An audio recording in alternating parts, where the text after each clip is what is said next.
Warfare is based on deception. Sun Tzu believed that a skilled military leader must be able to use various forms of deception to confuse and mislead their opponent in order to gain an advantage and achieve victory.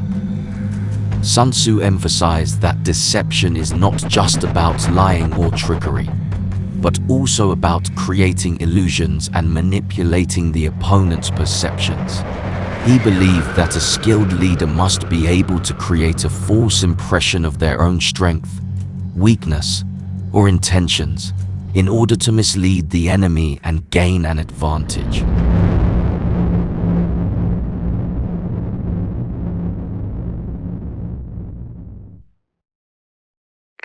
The sharing of biased and false news has become all too common on social media. More alarming, some media outlets true without checking facts first. Unfortunately, some members of the media use their platforms to push their own personal bias and agenda to control exactly what people think. And this is extremely dangerous to our democracy. This is extremely dangerous to our democracy. This is extremely dangerous to our democracy. This is extremely dangerous to our democracy. This is extremely dangerous to our democracy. This is extremely dangerous to our democracy. This is extremely dangerous to our democracy. This is extremely dangerous to our democracy. This is extremely dangerous to our democracy. This is extremely dangerous to our democracy. This is extremely dangerous to our democracy. This is extremely dangerous to our democracy. This is extremely dangerous to our democracy. This is extremely dangerous to our democracy. Prosecutors need to bring their A game, need to be able to lock down the timeline, lock down this defendant. One way they're going to do it. Bryan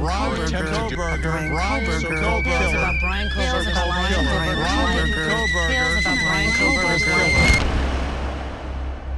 Deception. Get some degree of closure. Sir. There's no such thing as closure. This guy will probably end up with a life sentence unless a jury comes to their senses and gives him the death penalty. These families, and I know, as being a victim of violent crime, you get a life sentence for the rest of your life, wondering what your loved one went through at the time of their death.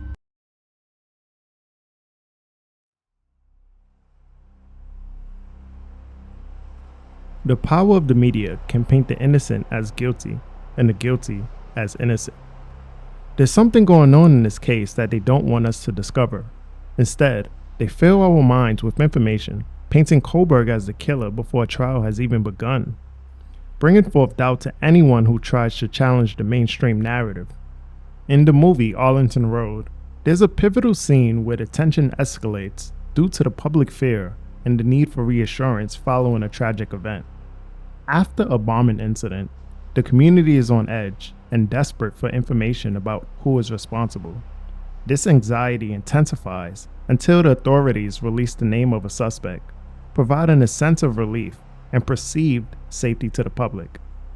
This moment highlights the psychological impact of terror and the role of information in shaping public perception and fear. Check out the scene here and how it relates to the Idaho case. Didn't satisfy me. Miss O'Neill, when you first heard the news, terrorist attack in your own country, how did that make you feel? Come on.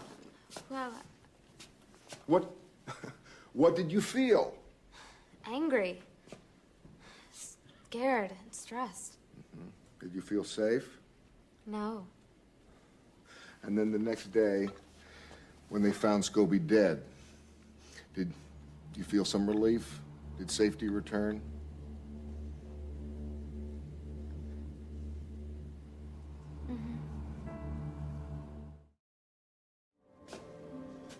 We don't want others.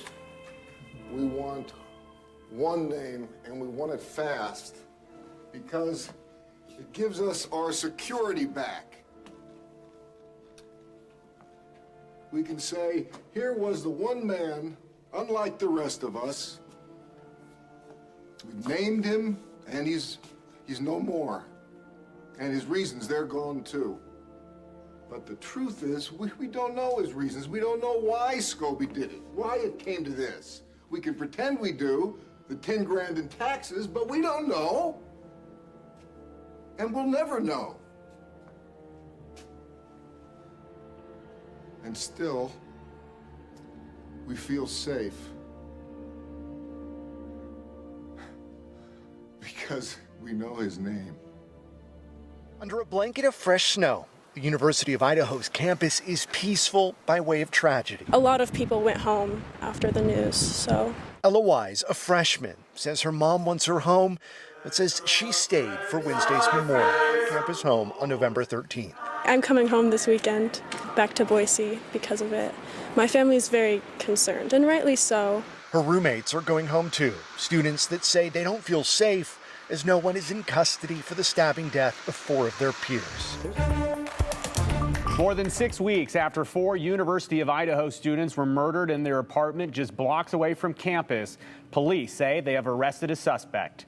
28-year-old Bryan Kohberger was arrested in northeastern Pennsylvania and is awaiting extradition to Idaho on a warrant for fugitive from justice. During a news conference today, Moscow Police Chief James Fry said that Kohberger is facing 4 murder charges. Tonight, as students return to campus, a sense of relief. I feel better, sort of, knowing that they have the suspect in custody. For weeks after the deaths of 4 young college friends, many in Moscow were afraid the killer could be among them. I think a lot of people are wondering, like, how he planned it out, how it all came together, and why. As the town starts the healing process and students return to campus, they will never forget these 4 young friends. Deception. Former attorney and founder of TMZ, Harvey Levine, recently aired an episode of his acclaimed new television series, Strange and Suspicious, in which he scrutinized the Idaho murder case, asserting that it defies logic. I am obsessed with the Idaho murders case, and there's something that doesn't make sense. Bryan Kohberger is charged with the murders, right? 4 people were slaughtered in this house with a knife. How is it that one person who has never, as far as we know, committed any kind of act of violence, how can they walk in a house with a knife, knowing that there are 6 people inside, and one by one, he kills 4 of them, knowing that there's still people left? I mean, you would think that people would hear screams, commotion, they'd come out, overtake him.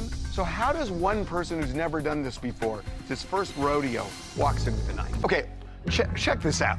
So this is the house. The number 1 is a bedroom where he killed the first 2 people. That's on the 3rd floor. Then he goes downstairs to number 2 and kills Ethan and his girlfriend in 2. In bedroom 3 and 4 on different floors, those are 2 people that survived. There's a bedroom in 6. He doesn't know if anybody's in 6. And by the way, there's a dog in 5. A dog can bite you. A dog can take you down. So he's walking in a place with 6 bedrooms. There are 6 people in 4 different bedrooms. There's a dog.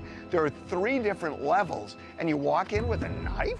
That's the typical reaction everyone has upon hearing the evidence in this case. Imagine what a juror will think.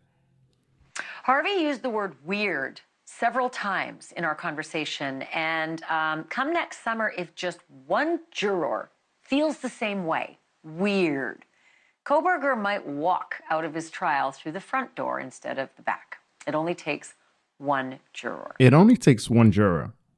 Kohberger wouldn't have a chance for a fair trial in Latah County, and the prosecution knows this.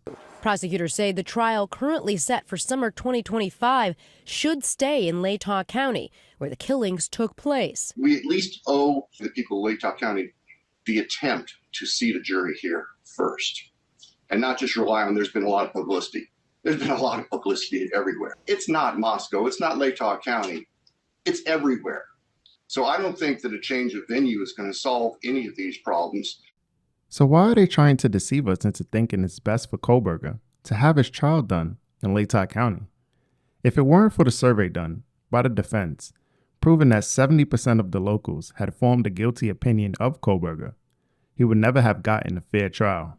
But Kohberger's attorneys argue that the Latah County jury pool is prejudiced by extensive publicity that's ongoing and inflammatory. Right now, he's being held to have a trial in a county that believes that he is guilty.